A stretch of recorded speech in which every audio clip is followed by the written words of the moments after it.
Saint Petersburg, truly one of the greatest cities in the world. I've been there 4 times, and it's still not enough.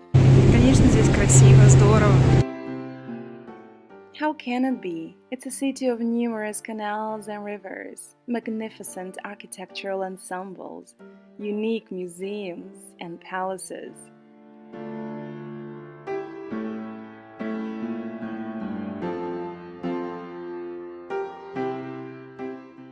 It's a place with splendid parks. It is a city of history and culture.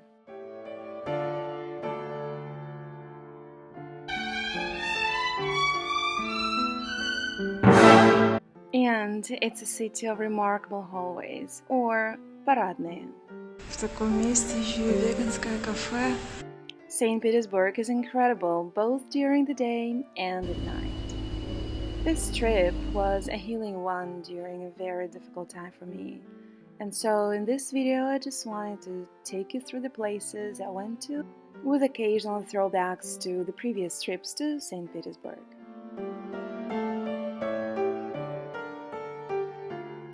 The first place I went to once I arrived was a vegan cafe, which is very close to the metro station Dostoevskaya. В таком месте еще и веганское кафе. Обалдеть. By the way, there are tons of vegan cafes in St. Petersburg. Check them out in my next video. This cafe, though, is called Ra Family, and the food there is absolutely phenomenal. And then, after leaving my luggage in the hotel room, off I went to explore and walk around the canals, which are countless here.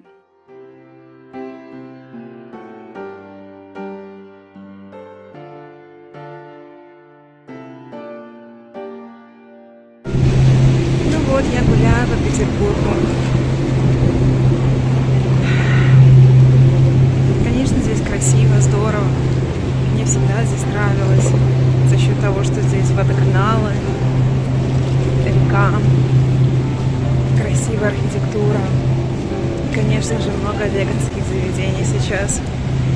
Поэтому это замечательное место, чтобы приехать отдохнуть. И я рада, что у меня так получилось. И как-то мне это помогает потихонечку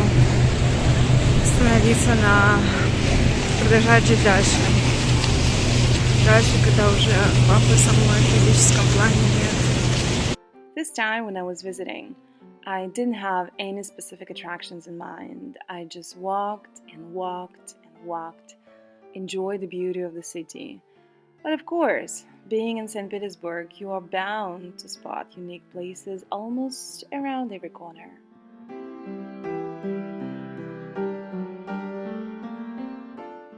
You can see how many tour boats are there, almost like a traffic jam. No wonder it's one of the most popular ways to explore St. Petersburg, especially if you have limited time. Me too. I took a boat tour at the end of my trip, and I'll share it with you at the end of this video. That place in the distance is called Church of Our Savior on Spilled Blood, which is one of the city's top attractions. It's also called the Church on Spilled Blood, and the name depicts 2 things: the blood of the crucified Christ and the blood of the assassinated Alexander II. The marvelous cathedral was built where Tsar Alexander II was assassinated by the revolutionaries in 1881.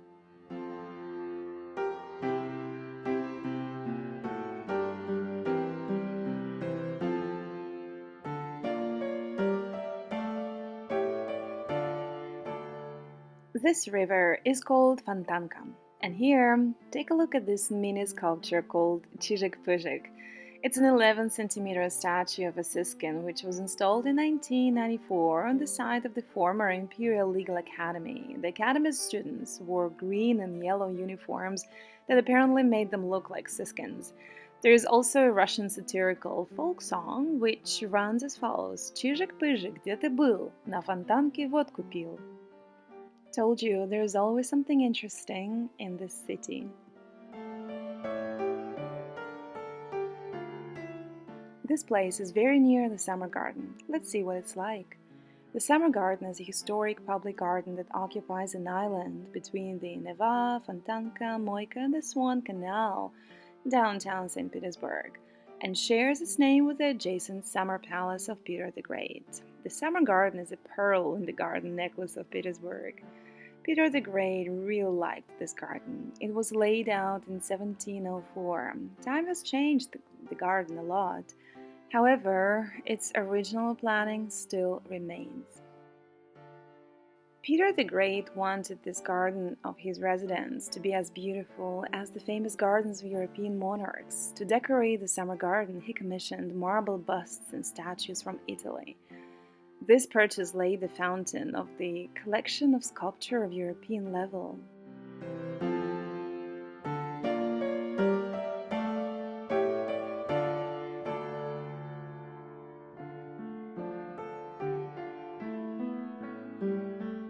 In this summer garden, there is also a monument to Ivan Krylov, Russia's best-known fabulist, whose fables have become quite famous.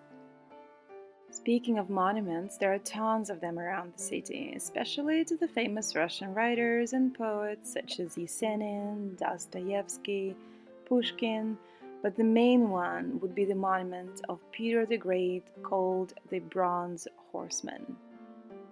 Commissioned by Catherine the Great, it was created by the French sculptor. The statue is now one of the symbols of Saint Petersburg. The location is right where the Neva River is. Peter the Great is depicted with the outstretched arm pointing towards the river. Nearby this place, there is another prominent landmark, St. Isaac's Cathedral, which is a large cathedral currently functioning as a museum with occasional church services in St. Petersburg. It is dedicated to Saint Isaac, a patron saint of Peter the Great, who had been born on the feast day of that saint. The next stop attraction in this same area is State Hermitage Museum, a museum of art and culture located on Palace Square. It is the largest art museum in the world by gallery space.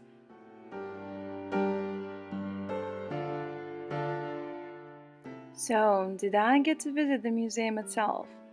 I did, back in 2016. As expected, we had to line up in a long queue to get inside, but it was certainly worth it, big time.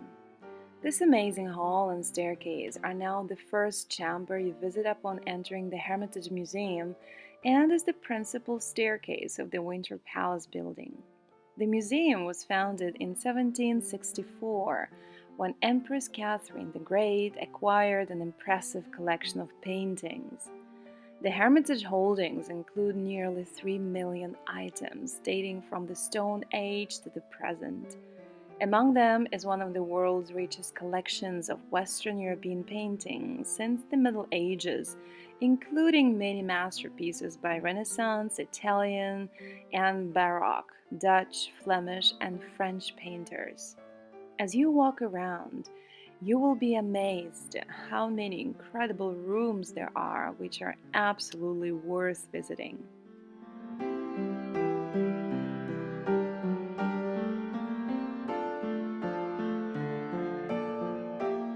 Here is the small throne room, which features crimson velvet wall panels, embroidered with silver double-headed eagles, and above which is a beautiful shadow-valued ceiling. Another special room is the Armorial Hall, which is one of the largest and most impressive ones, originally designed as the venue for official ceremonies. The Pavilion Room stands in the small Hermitage, so called because Catherine the Great had parties with games and performances which were known as small Hermitages. The largest and most striking hall in the Old Hermitage is the Leonardo da Vinci Hall, known as the Great Hall in the 19th century. Hermitage is definitely a must-see attraction in St. Petersburg. One of the places that can't be missed is the Hermitage Theatre, which used to be the Imperial Theatre during more than a century, but now it is proud to welcome guests from all over the world. Don't miss a chance to watch a performance there.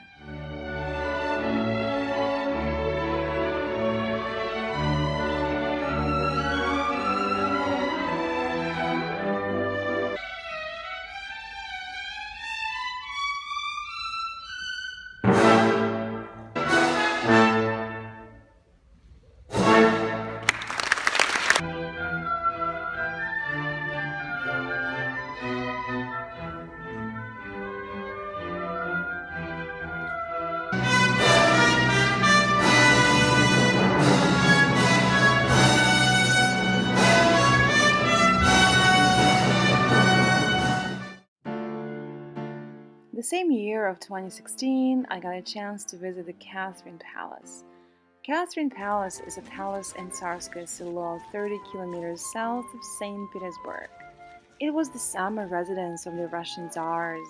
The palace is part of the World Heritage Site Saint Petersburg and related groups of monuments. The Catherine Palace is named after Catherine I, the wife of Peter the Great, who ruled Russia for 2 years after her husband's death.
One of the most famous highlights of this palace is the Amber Room, which is the most beautiful one in the palace. During World War II, the Amber Room was among the rooms that were looted by the Nazi Germany army. Renovation of this room lasted from 1982 to 2003. Another special room is the Great Hall, which was used for formal events. It was intended for more important receptions such as balls, formal dinners, and masquerades.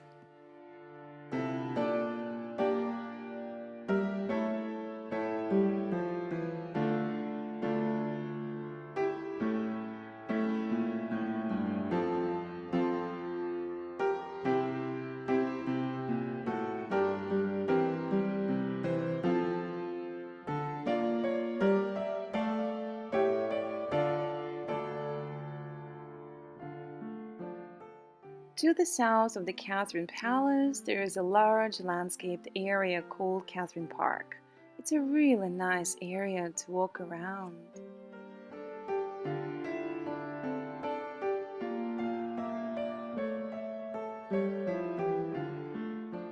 One of St. Petersburg's most famous and popular visitor attractions, the Palace and Park at Peterhof, also known as Petrogradets, are often referred to as the Russian Versailles.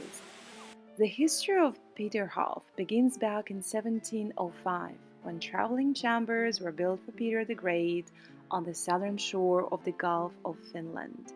Soon, not far from this place, work began on the creation of a new imperial residence, which Peter determined would one day outshine all the other royal palaces of Europe. The Tsar deliberately built this new residence by the sea as a triumphant symbol of the successful conclusion of Russia's long struggle for an outlet to the Baltic Sea. Peterhof was officially opened in the presence of the Tsar and foreign diplomats in August 1723. I visited Peterhof with my best friend Natasha. This was the second time we did some traveling together. Overall, it's an awesome place to spend a day, and even that time won't be enough.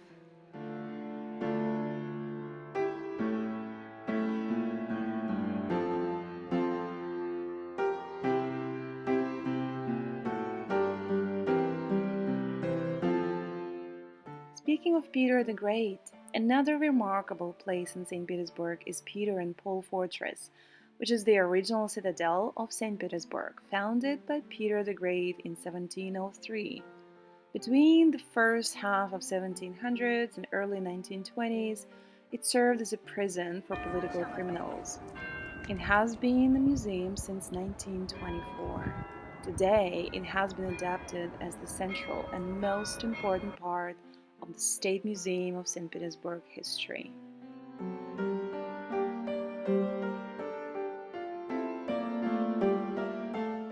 The cathedral is the burial place of all Russian emperors from Peter I to Alexander III, with the exception of Peter II and Ivan VI. The remains of Nicholas II and his family and entourage were reinterred there in the side chapel of St. Catherine on July 17, 1998. It is easy to get around St. Petersburg by public transport like metro, some stations of which look like a museum. However, I prefer to walk as much as possible. Just look at all these buildings. I couldn't stop taking pictures of them.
In case you are interested what it may look like from the backside of those buildings, here's an idea.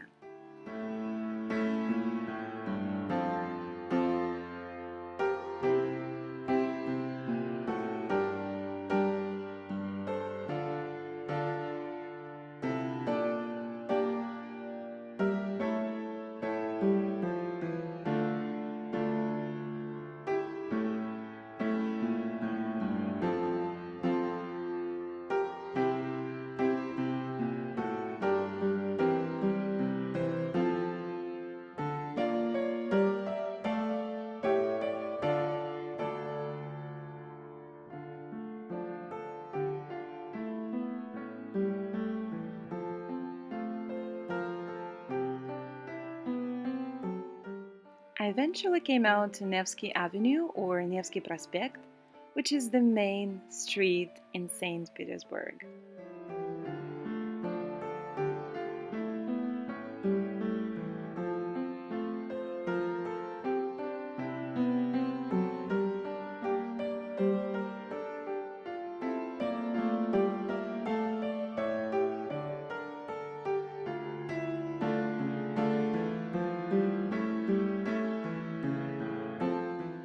One thing that I was advised to do by my friend was to check out different hallways in the old buildings of St. Petersburg. Those are main entrances called paradny in Russian. So I came up with a list of the ones I could visit easily and spend a day exploring them. If you don't know the access code to the entrance, which was my case, then you just have to wait a while. There is always someone who either goes in or comes out. So I'll leave them for you to enjoy, as they are like little masterpieces in residential buildings.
In this place here, there is also a vegan cafe. Could there be a better place for that?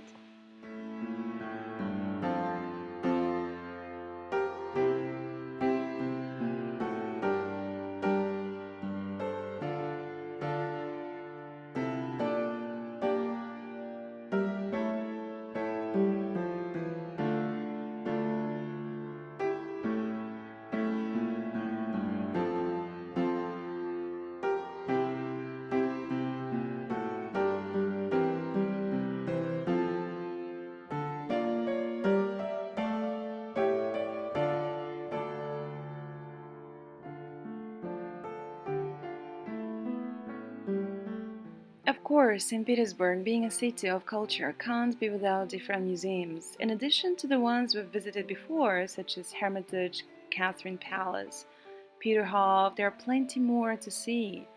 I got a chance to visit the State Russian Museum, the world's largest depository of Russian fine art. It is also one of the largest art museums in the world, with total area over 30 hectares. Dostoevsky Museum is a literary memorial museum. It was opened in the former apartment of the famous writer.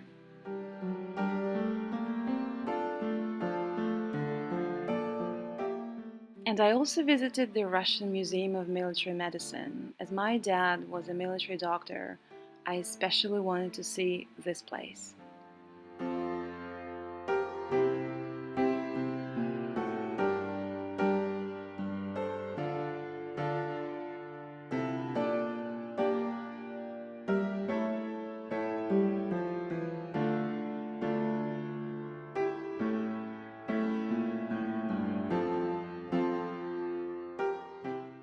I finished this trip to St. Petersburg by taking a boat tour along rivers and canals in the city. It was such an enjoyable and relaxing way to end this few-day visit to one of the greatest cities in the world.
But still, what made it the most special was bumping into my cousin in St. Petersburg.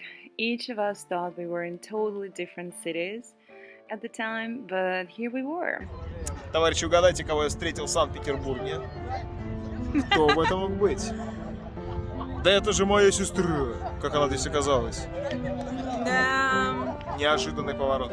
совсем неожиданно. Just a few hours spent together, how much happiness it brought me.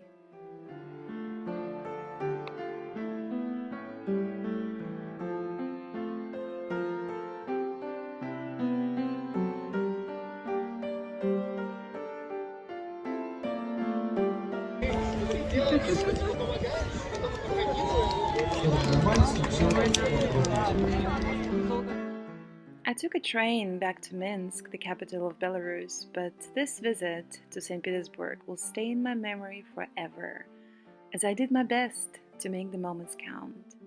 I hope you enjoyed this video. On my channel here, I post about my travels around the world. Subscribe for more.